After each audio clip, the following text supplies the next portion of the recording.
இந்த புதிய மாதத்திலும் கூட கர்த்தருடைய நாமத்தினாலே உங்களை வாழ்த்தி வரவேற்கிறேன். இந்த புதிய மாதத்திற்கான வாக்குத்தத்த வசனம் சங்கீதம் 18வது அதிகாரம் 29வது வசனம். என் தேவனாலே மதிலை தாண்டுவேன்.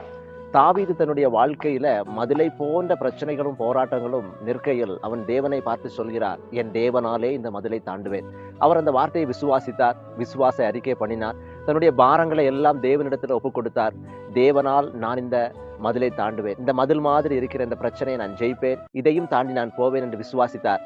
அந்த விசுவாசத்தின் பலனாக தன்னுடைய வாழ்க்கையில் வந்து அத்தனை பிரச்சனை போராட்டங்களையும் ஒரு மதிலை தாண்டுவதை போல தேவனுடைய உதவியினால் அவர் ஜெயித்தார், அவர் வெற்றி பெற்றார். எனக்கு பிரியமானவர்களே, இன்றைக்கு உங்களுடைய வாழ்க்கையிலையும் இந்த புதிய மாதத்திலையும் நிறைய காரியங்கள் மதிலை போல இருக்கலாம். இந்த மாதத்துல எனக்கு இவ்வளவு தேவைகள் இருக்கிறதே, இவ்வளவு பண தேவைகள் இருக்கிறதே, இந்தந்த பிரச்சனைகள் போராட்டங்கள் இருக்கிறதே, ஒரு மதில் மாதிரி இருக்கிறதே, நான் எப்படி இதை தாண்ட போறேன்னு சொல்லி நீங்க நினைக்கலாம். இன்றைக்கு நீங்கள் தாவீது விசுவாசித்தது போல உங்களுடைய எல்லா பிரச்சனைகள் போராட்டங்களையும் ஆண்டுடைய கரத்தில் ஒப்புக் கொடுத்து, தேவன் மூலமாக நான் இந்த மதிலை தாண்டுவேன், இந்த பிரச்சனைகளை நான் மேற்கொள்ளுவேன், இந்த தேவைகள் மதில் போல இருந்தாலும் என் தேவனால் சந்திக்கப்படும் என்று நீங்க விசுவாசிக்கும் பொழுது இந்த மதிலை நீங்கள் தாண்டுவீர்கள். இந்த மாதத்துல நீங்க சில மதில்களை தாண்டுகிற மாதமாக இருக்கும். தேவன் இந்த வார்த்தையின் மூலமாக உங்களை ஆசீர்வதிப்பாராக.